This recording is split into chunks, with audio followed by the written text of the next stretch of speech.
नमस्कार, स्वागत है हमारे यूट्यूब चैनल में। आज हम लोग देखेंगे यूपी पुलिस भर्ती 60,244 पद का जो ये वैकेंसी है, उसके जो कुछ महत्वपूर्ण प्रश्न हैं, उसको मैं आपको बताऊँगा। अगर आप लोग पूरा नहीं देखेंगे, तो आप लोग कुछ आपको छूट सकता है और आपका कुछ नुकसान हो सकता है।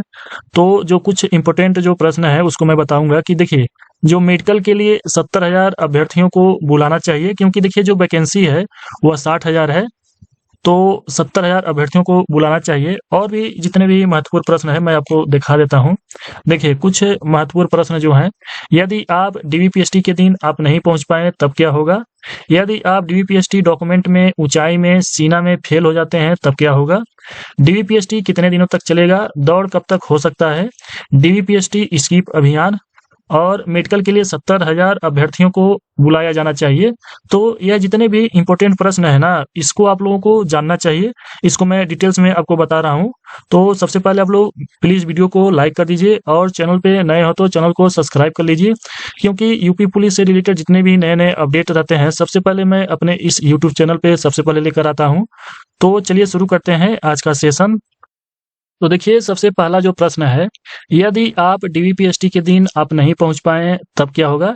यदि आपका डीवीपीएसटी जो है वह छूट जाए या किसी कारणवश आप नहीं जा पाए तब क्या होगा? तो जो ऑफिशियल नोटिफिकेशन है उसमें साफ-साफ लिखा गया है। मैं आपको पहले दिखा देता हूँ, तब आगे बात करेंगे। तो देखिए यह जो नोटिफिकेशन है यह ऑफिशियल है, यह 13 दिसंबर 2024 को यह रिलीज हुआ था। तो इसका जो दूसरा पॉइंट है उसमें साफ-साफ लिखा गया है, मैं आपको दिखा देता हूँ। यह जो नीचे है इसमें क्या-क्या लिखा गया है। तो देखिए यहाँ पहला पॉइंट ये वाला है और यहाँ दूसरा पॉइंट है। तो यहाँ साफ-साफ देखिए क्या लिखा गया है। यदि कोई अभ्यर्थी नियत दिनांक, समय और स्थान पर परीक्षण में सम्मिलित होने में असफल रहता है, तो वह परीक्षण हेतु संबंधित जनपद में नोडल अधिकारी को परीक्षण में सम्मिलित न होने के विस्तृत कारणों का उल्लेख करते हुए किसी अन्य तिथि को परीक्षण में सम्मिलित होने के लिए प्रत्यावेदन दे सकता है। मतलब आवेदन दे सकता है कि मैं किस कारणवश परीक्षा में उपस्थित नहीं हो सका। और आगे देखिए क्या लिखा गया है। नोडल अधिकारी द्वारा उसके प्रत्यावेदन पर विचार कर उसे अभिलेखों की समीक्षा एवं शारीरिक मानक परीक्षण हेतु निर्धारित की गई दिनांकों में से किसी अन्य दिनांक पर परीक्षा में सम्मिलित होने हेतु निर्णय लिया जा सकता है।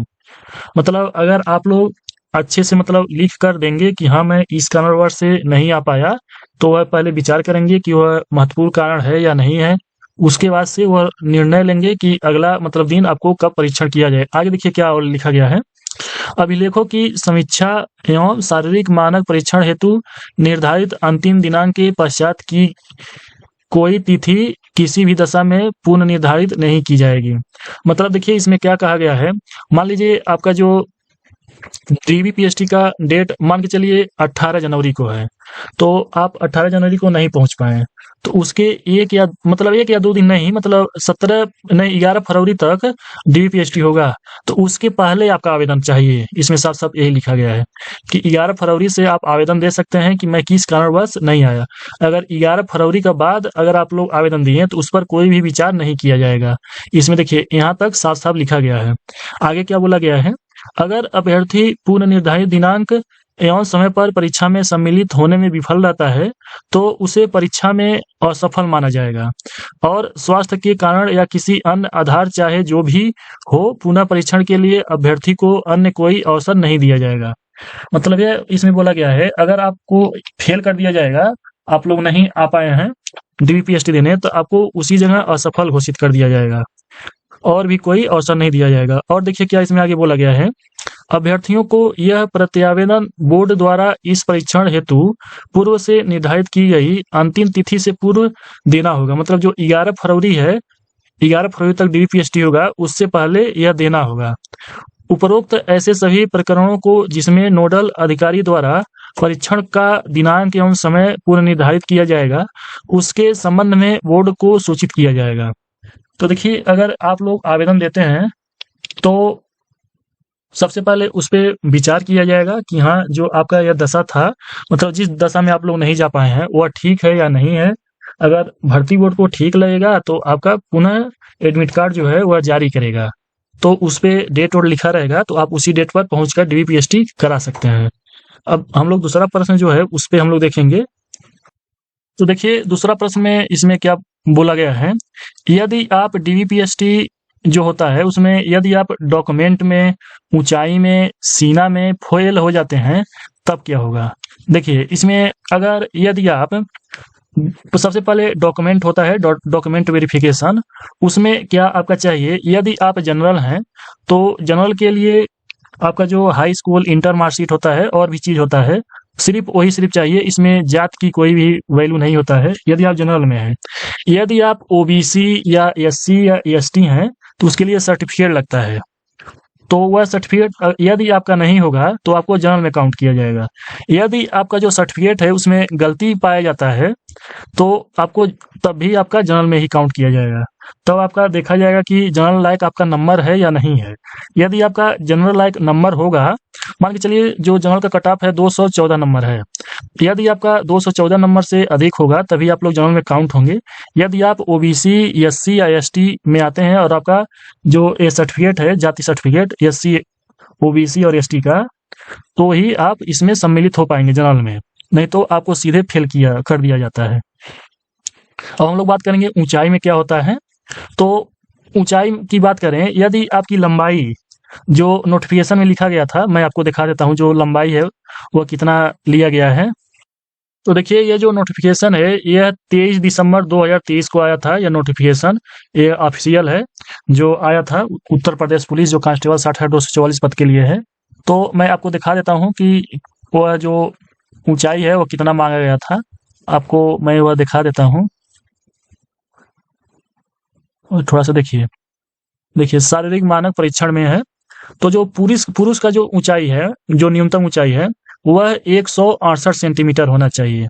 यदि आपका 168 सेंटीमीटर से पॉइंट भी कम हुआ ना तो आपको तुरंत फेल कर दिया जाएगा, क्योंकि इस अब की बार जो ऊंचाई मापक है वह डिजिटल है, तो वह आपको तुरंत फेल कर देगा। तो आपकी जो ऊंचाई है वह 168 सेंटीमीटर से ज्यादा होना चाहिए, कम नहीं होना चाहिए। 168 सेंटीमीटर यदि आपका राइट है तो आपको पास कर दिया जाएगा, लेकिन उससे कम नहीं होना चाहिए। और जो अनुसूचित जनजाति हैं जिसको एसटी कहा जाता है, नहीं अनुसूचित जनजाति, तो उनका जो न्यूनतम ऊंचाई है वह 160 सेंटीमीटर होना चाहिए। यदि 160 सेंटीमीटर से थोड़ा सा भी अगर कम होगा तो आपको सीधे फेल कर दिया जाएगा। 160 सेंटीमीटर से ज्यादा होना चाहिए। अब देखिए बहुत से लोग जो सीना होता है उसमें बहुत ज्यादा छट जाते हैं, सीने की जो चौड़ाई होती है उसको नापने में और फुलाने में। तो इसमें देखिए क्या बोला गया है, सामान्य अन्य पिछड़ों वर्गों और अनुसूचित जातियों के अभ्यर्थियों के लिए न्यूनतम सीने का माप जो है वह 79 सेंटीमीटर बिना फुलाने पर। जैसे जो नॉर्मल सीना होना चाहिए वह 79 सेंटीमीटर होना चाहिए, और फुलाने के बाद कम से कम 84 सेंटीमीटर होना चाहिए। फुलाने के बाद अगर आपका सीना जो है वो 79 सेंटीमीटर से अधिक है लेकिन आप फुला नहीं पा रहे हैं तो आपको मौका दिया जाता है, कम से कम 5 मौका दिया जाता है। आप अगर नहीं फुला पा रहे हैं तो आपको जो पुशअप होता है वह मारकर भी फुला सकते हैं। कुछ लोग पुशअप कहते हैं, कुछ लोग डिप्स कहते हैं, वह मारकर सीना जो है फुलाया जाता है, इतना तो चांस दिया जाता है। और देखिए जो अनुसूचित जनजाति हैं उनके लिए 77 सेंटीमीटर जो बिना फुलाए हैं, और कम से कम 82 सेंटीमीटर फुलाने पर होना चाहिए। देखिए यहाँ टिप्पणी पे लिखा गया है न्यूनतम 5 सेंटीमीटर सीने का फुलाव अनिवार्य होना चाहिए। यदि आप 5 सेंटीमीटर नहीं फुला पाएंगे तो आपको तुरंत छांट दिया जाएगा, मतलब हटा दिया जाएगा, उसी जगह असफल घोषित कर दिया जाएगा। तो मेरे अनुसार आपको यहाँ तक समझ में आया होगा। और महिलाओं को हम लोग देख लेते हैं जो महिला वर्ग की हैं। तो देखिए सामान्य अन्य पिछड़े वर्ग अनुसूचित जाति महिला के लिए जो न्यूनतम ऊंचाई है वह 152 सेंटीमीटर होना चाहिए।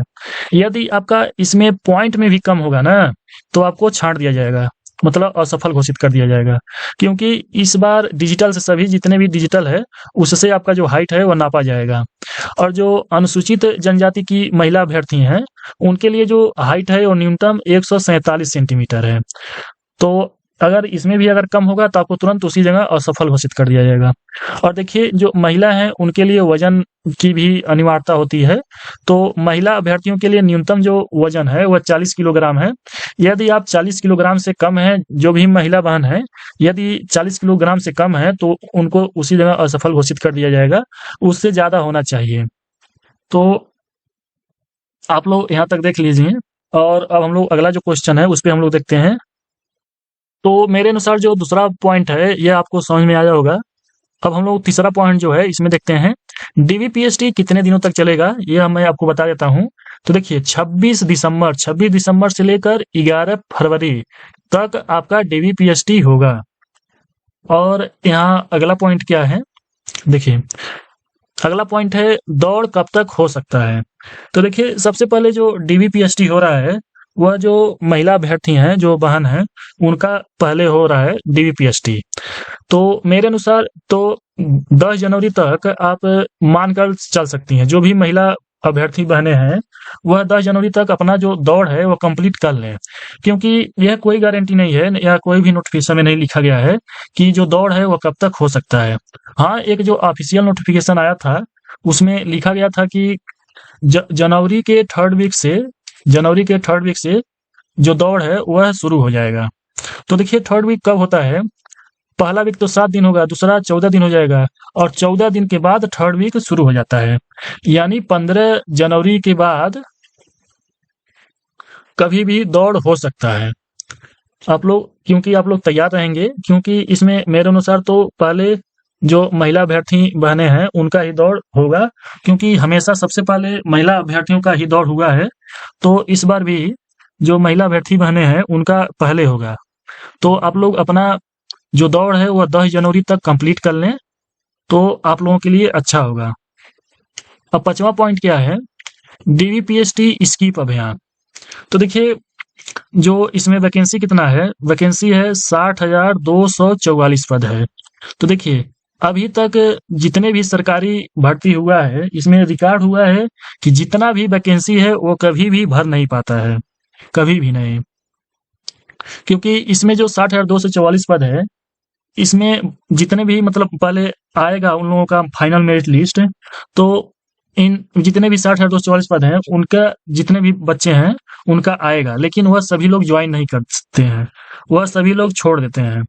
तो मेरा आपसे यह रिक्वेस्ट है कि आप लोग अगर किसी भी नौकरी में हो या कहीं भी हो तो आप लोग प्लीज एक भाई या बहन या जो भी हो उनका एक जिंदगी खराब मत कीजिए। क्योंकि इस समय जो सरकारी नौकरी है वह बहुत कम ही लोगों को मिल पा रहा है, मतलब बहुत ही कष्ट में मिल पा रहा है। तो एक जो घर है उसको आप लोग बर्बाद मत कीजिए। क्योंकि देखिए जो 49,568 जो वैकेंसी आया था उसमें कम से कम 5 से 7,000 वैकेंसी खाली गया था। अगर मान के चलिए 5 से 7,000 बच्चे अगर उसमें हो गए होते हैं तो उनका जिंदगी संवर गया होता।